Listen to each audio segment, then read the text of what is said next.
The highest-ranking U.S. military officer took questions today on the deadly ambush in the African nation of Niger 19 days ago. But he had few answers on what went wrong in what was supposed to be a low-risk operation.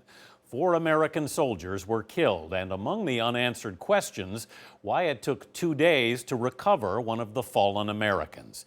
Nancy Cordes begins our coverage. There's a perception that the Department of Defense has not been forthcoming. The chairman of the Joint Chiefs of Staff tried to dispel that perception today. The assessment by our leaders on the ground at that time was that contact with the enemy was unlikely.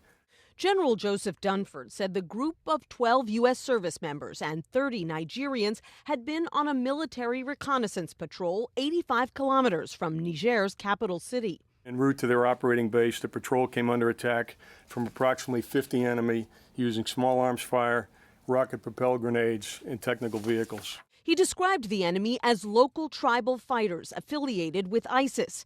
He said the U.S. forces, equipped with machine guns and small arms but no air cover, didn't radio for help for an hour. My judgment would be that unit thought they could handle the situation without additional support. He said an unmanned drone was overhead in minutes. French Mirage jets arrived an hour later. 2 wounded Americans were airlifted during the firefight, and the bodies of 3 killed in action were evacuated that evening. But Sergeant LaDavid Johnson was still missing.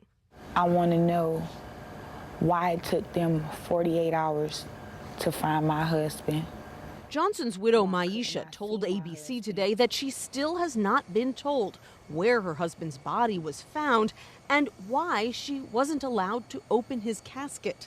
I know my husband's body from head to toe, and they won't let me see anything. I don't know what's in that box.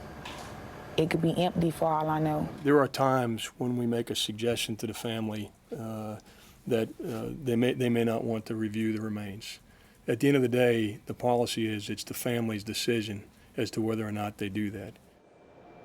Dunford promised transparency and said investigators are still working to gather answers for the families and for members of Congress. Some key lawmakers said they weren't even aware that the U.S. had 800 service members stationed in Niger until after this happened, Anthony.